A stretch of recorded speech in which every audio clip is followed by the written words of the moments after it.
Hello friends, good afternoon. तो market close हो चुकी है। जो सबसे बड़ा इवेंट था वो ख़त्म हो चुका है। सबसे बड़ा बड़ा इवेंट था। इवेंट का मतलब होता है बड़ा, मतलब पूरी इकोनॉमी की हलचल हो सकती है। बट जैसे अब पूरी साफ हो गया है कि ट्रम्प जीतने वाले हैं। अब वो आ रहे हैं, तो बाजार ये मान के चलता है कि ट्रम्प अगर आ रहे हैं तो बाजार काफ़ी ऊंचा जा सकता है, क्योंकि वो बिजनेस माइंडेड पर्सन है। तो जिस वजह से कॉरपोरेट का जो दिक्कत, अगर कमला जी आते हैं तो वहाँ पे जो दिक्कत होना था वो नहीं होगा। ठीक है ना। तो ये चीज़ है, तो ये मार्केट के लिए अच्छी बात है। बट दूसरी अगर चीज़ अगर आप बात करोगे तो चलिए हम उस चीज़ को फिर दोबारा लेके आएंगे। मैं जिस डॉलर के बारे में बात करना चाह रहा था अभी, ये चार्ट जो है ये आपके सामने, ये बिटकॉइन की चार्ट है। और बिटकॉइन बहुत दिनों से ब्रेकआउट दिखाया था, फिर नहीं बढ़ा, फिर एकदम से इस वाले न्यूज़ में बढ़ा। तो मेरा मानना था कि 80,000 के आसपास पहुंचना चाहिए और 80,000 से गिरावट हो जानी चाहिए। ठीक है, ये था मेरा व्यू था बिटकॉइन में। बिटकॉइन में तेजी हो चुकी है। और जो एमर्जिंग मार्केट है वो बेसिकली ट्रम्प आने के बाद एमर्जिंग मार्केट परफॉर्म नहीं करना चाहिए। दैट मीन्स कि ये जो मूव आपने यहाँ पे देखे, तो आने वाले टाइम पे भी इस टाइप की मूव हो सकता है कि आपको देखने के लिए मिलेगा।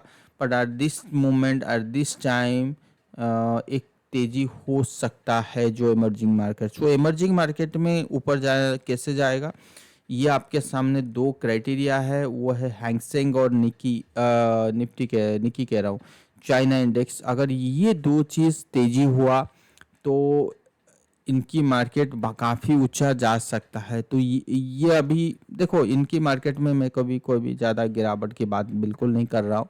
इनकी मार्केट पहले से गिर गिर चुके हैं, तो वहाँ पे पॉसिबल प्रोबेबिलिटी ये सब जो है ना वो कम है। ठीक है ना। निक्की निक्की जो है, ये जो पैटर्न ये कह रहा है कि यहाँ से यू टर्न नीचे की तरफ हो जानी चाहिए। तो सबसे बड़ा चीज़ जो अभी हो रहा है इस मार्केट में वो है डॉलर। डॉलर में एकदम से छलांग लगाना, देखो 1.45%, ये नॉर्मल नहीं है, अब नॉर्मल है, मतलब ये बहुत रेयर टाइम पे होता है। सो एक चीज़ में, एक क्वेश्चन मैं आपको पूछता हूँ, या आप अपने आप को पूछिए, ये जिन लोग चार्ट रीड कर रहे हैं तो क्या उसमें एक चीज़ कर सकते हैं। अगर आप, मैं इसको dollar versus S and P ले, एस एंड पी मैं क्यों लूँ, क्योंकि यूएस मार्केट का इंडाइसेस है। बस इतनी सी बात है कि एस एंड पी अगर बढ़ा ऊपर गया तो हम भी ऊपर जाएंगे, एस एंड पी अगर नीचे आया तो हम भी नीचे जाएंगे, यही है ना। तो आप यही देख पा रहे हो कि डॉलर जैसे जैसे नीचे आता है तो इक्विटी मार्केट तेजी, डॉलर तेजी तो इक्विटी मार्केट नीचे होते हैं। ये चीज़ सबको पता है, राइट। तो कहने का ये मतलब है, यहाँ पे देखो, यहाँ पे डॉलर ने यू टर्न दिया और ब्रेकआउट दिया इस पल पे, और हमें जो ब्रेकडाउन हुआ यहाँ पे हुआ। तो वो एक पुराना वीडियो है, यहाँ पे है, जाके देख सकते हैं डॉलर और एस एंड पी। बस इसमें और ज़्यादा मैं डिटेल में नहीं जाऊंगा। बट मेरा मानना है कि यहाँ पे triple bottom kind of pattern बनाया यहाँ पे डॉलर का, और इसके बाद ये ऊपर की तरफ तैयार कर रहा है, विच इज़ शोइंग कि हो सकता है कि यहाँ पे एक kind of profit booking scenario देखने के लिए मिले। बट मोटा मोटी यहाँ से वो बहुत ऊपर जा सकता है। कौन? डॉलर। तो डॉलर अगर यू टर्न हो रहा है, और ये जो बॉटम पैटर्न मिला, कहाँ पे मिला, कहाँ पे मिल रहा है, ये चीज़ देखो आप। ये मैं डॉलर की बात कर रहा हूँ, यहाँ पे एस एंड पी को क्लोज करते हैं, और ये चीज़ जो आपको बॉटम पैटर्न मिल रहा है, प्रीवियस जो रेजिस्टेंस था वो अभी सपोर्ट बन गया है। 2015 का जो रेजिस्टेंस था उसने ब्रेक किया 2022 में, अभी ये वो सपोर्ट बन चुका है। So we can say this is 1 2 3 4 5 bottom kind of pattern. So यहाँ पे इतनी बड़ी बॉटम एक सपोर्ट के आसपास बनाना, ठीक है, ओवरलैपिंग थोड़ी बहुत हुआ है, उसको हम एडजस्टमेंट कर लेते हैं कि यहाँ से ओवरलैपिंग किया, ओ सॉरी, यहाँ से तेजी किया, और यहाँ पे थोड़ी बहुत प्रॉफिट बुकिंग बाद अगर तेजी होता है तो क्या हमारा इक्विटी मार्केट ऊपर में सस्टेन कर पाएगा, ये चीज़ अपने आप को पूछिए। सेकंड, ट्रम्प आ गया तो दैट मीन्स के सारे इक्विटी मार्केट भाग जाएंगे। एक एग्जांपल देता हूं मैं आपको, जो स्टॉक मार्केट होते हैं वो हमेशा अर्निंग्स को लेके चलते हैं। अर्निंग्स अगर इस बार ऐसा आया और कंपनी, मान लो कि कंपनी कह रहा है कि इस बार अर्निंग जो है ना 5,000, उसमें मान लो कि उसने प्रॉफिट कमाया, प्रॉफिट की बात करते हैं, ठीक है ना। और कंपनी कमेंट पर आके ये कहता है मेरे पास ऑर्डर है, ये है वो है, तो अगले क्वार्टर में ये 5,000 जो है ना डबल होने वाला है, तो प्रॉफिट भी उसी हिसाब से बढ़ेगा।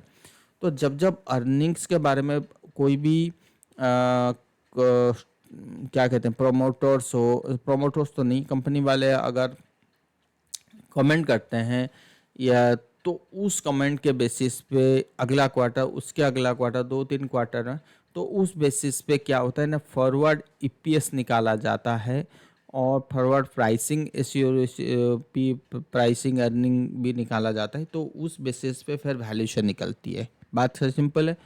तो उसका ये मतलब है कि 2024 में जो क्वार्टर में रिजल्ट आया और वो प्राइस जो मार्केट में बढ़ रहा है, ये जो प्राइस बढ़ रहा है वो कब का लेके चल रहा है, 3 क्वार्टर 4 क्वार्टर को डिस्काउंट करके भी चल रहा है, हो सकता है कि 2 क्वार्टर को डिस्काउंट करके चल रहा, मतलब 2 क्वार्टर में जो आने वाला ट्रेंड है, मान लो कि भाव वो अभी 1,000 रुपया कमा रहा है, आने वाले टाइम ये 1,200 रुपया कमाएगा, तो इसका क्या मतलब होता है, 20% का तेजी हो रहा है। सो 20% के बेसिस पे टारगेट लेके चल रहा है, राइट। कब का, 3 से 4 क्वार्टर। बट पता लगा कि एक क्वार्टर में उसने जो कमेंट किया था पिछले साल या पिछले क्वार्टर, उस बेसिस पे उसने खड़ा नहीं हो पाया। बहुत सारे डिसएडवांटेजेस है, मतलब बहुत सारे उसमें कुछ ऐसा कुछ है ही नहीं। तो क्या होता है, तो कंपनी अगर स्टॉक को लगता है मेरे ज़रूरत से ज़्यादा आ गया हूँ और 20% का एक्स्ट्रा और प्रॉफिट वो करने की बात कर रहा था, बट जबकि 1,000 करोड़ की जगह उसने 900 करोड़ भी कमाया ना, या 1,000 करोड़ कमाया, बट मार्केट क्या है ना, 12,000 हो गया ना, 1,200 करोड़ के बेसिस पे मार्केट खड़ा है। बात समझ में आ रहा है। तो एकदम से 200 से 300 करोड़ का डिस्काउंट होता है मार्केट के बेसिस पे, नंबर 1। नंबर 2, मार्केट ये कहता है इसकी कमेंट के ऊपर विश्वास नहीं करना है और स्टॉक मार्केट ठीक नहीं है, ये नहीं है, जबकि वो 1,000 करोड़ कमा रहा है, बट मार्केट उसको लाके पटक देता है 600 करोड़ में। जैसे भाई तेरा जो आने वाला टाइम होगा बहुत खराब होने वाला है, 1,000 करोड़ कमा रहा है बट पटक देता है 600। So it is called valuation. So 1,200 crore, it is called high valuation. Market हमेशा या लोअर वैल्यूएशन पे चल रहा होगा या हाई वैल्यूएशन, एक्यूरेट लेवल पे नहीं चलता है। तो एक्यूरेट लेवल पे जो नहीं चलता उसको हम मार्केट कहते नहीं है। या आप कोई भी स्टॉक बाई करोगे तो हाई वैल्यूएशन या लो वैल्यूएशन। बात समझ में आया। तो ये चीज़ था, मार्केट इसी बेसिस पे चलता है। और अगर हम यहाँ पर डॉलर की बात करें, तो एक बार वो नीचे आना चाहिए मेरे हिसाब से, एलियट थ्योरी के हिसाब से, ये ए बी सी, उसके बाद अच्छा वाला तेजी। तो ये जो फॉल आएगा, हो सकता है कि आपको गोल्ड में काफ़ी, मतलब स्ट्रॉन्ग तो रैली की बात बिल्कुल नहीं करूँगा। यहाँ पे देखिए गोल्ड में अच्छा खासा गिर चुका है, हो सकता है कि दोबारा ऑल टाइम हाई के आसपास आ जाए। कॉपर एकदम से गिर चुका है, जो अभी भी मैं एक्सपेक्ट कर रहा हूँ कि 4.60 आ जाए या 4.55 तक आ जाए। बट जब यहाँ आने के बाद चांसेस बहुत है कि मार्केट में एक बहुत बड़ा क्रैश हो सकता है, क्योंकि जो डॉलर है वो स्ट्रांग हो रहा है, नंबर 1। नंबर 2,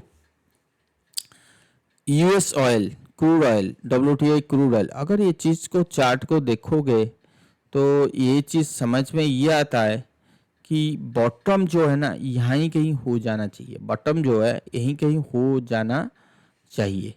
अगर बॉटम यहाँ पे होता है तो डेफिनेटली ये 100 की तरफ ही भागेगा। तो अगर आप वीकली देखोगे तो डाइवर्जेंस है, ठीक है, डेली देखोगे तो ठीक है, यहाँ पे नीचे आया तो एक बार फॉल आ सकता है, बट क्या है कि मैंने आपको बताया था यहाँ पे this is called head and shoulder pattern. तो इसको क्रॉस किया 67 को, तो पॉसिबल इज दैट कि 64 और 63 level, but be careful at any time, any moment we'll see a strong reversal trend the crude oil. If crude oil is coming to near the $100, so think about the equity market valuation, or think equity market upcoming trend, or about commodity का trend, ठीक है। तो ये था आज का news. और इसी हफ्ते में जैसे मैंने कहा था कि इम्पोर्टेंट इवेंट आने वाला है, जैसे फेड रेट कट की बात हो रही है। ट्रम्प जीत रहा है तो मार्केट के लिए अच्छा है, but at the same time Fed rate cut जो है ना वो स्लो हो जाएगा, तो वो मार्केट को पसंद नहीं है। मार्केट चाहता है कि रेट कट करे और मैं 2-3 क्वार्टर में आके खड़ा हो जाऊंगा, ठीक है ना। ये मार्केट को पसंद नहीं है, तो उस बेसिस पे भी मार्केट को गिरना चाहिए। सेकेंड जो होता है, एक ये जो पॉजिटिव न्यूज़ आई, ये कब आया कि बॉटम पे आया, ऐसा कुछ नहीं है। क्या 20% करेक्शन के बाद आया, ऐसा कुछ नहीं है। ये जो आया ना, ये टॉप में आया। अगर आप सोचोगे कि कैसे यार इंडियन मार्केट, देखो Indian, I am not talking about the Indian market, look the US market, so which is trading near all time high, and we got this kind of news near the all time high, so you mean that so इसका मतलब आपको पता है, कि क्या हो सकता है कॉन्ट्रारियन थ्योरी के बेसिस पे, राइट। तो मैं तो बहुत पॉजिटिव हूँ मार्केट में, but not at this time, will see later, will tell you everything step by step, ठीक है ना। तो मार्केट के लिए, आज के लिए जो मार्केट है उसके लिए बस आज इतना ही। और अगर वीडियो पसंद आए तो लाइक सब्सक्राइब ज़रूर कीजिए और अपने दोस्तों के साथ शेयर कीजिए। Thank you so much.